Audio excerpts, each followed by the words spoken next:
So we are full of so many different belief systems that sometimes our life can feel a little bit muddled, a little bit stressful, and we get triggered by things that don't make sense to us at all because we haven't experienced them in our lifetime.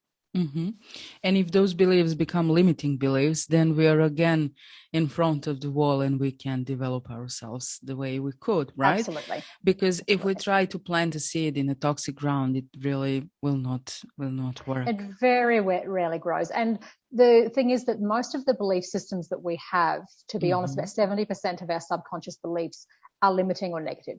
So let me give you an example. As a woman, it wasn't that many generations ago that women weren't allowed to vote, that women really were the housekeepers, the homekeepers. They stayed at home and raised the families, and the men went out and earned the money.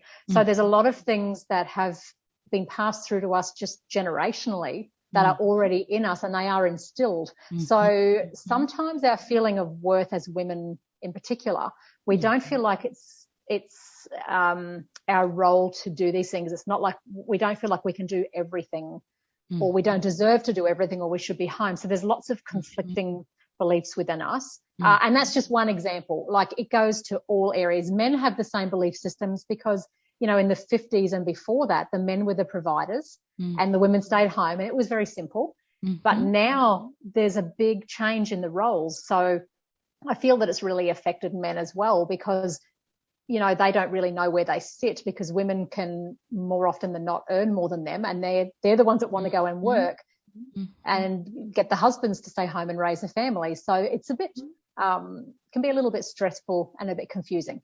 And when we look at all of this, self-love is a way of healing and a way of transforming these limiting beliefs. And this is why, from one side, your work is so important. I really do believe, because if we don't heal that, if we don't transform these limiting beliefs, and if we don't love ourselves, the growth would be almost impossible, right?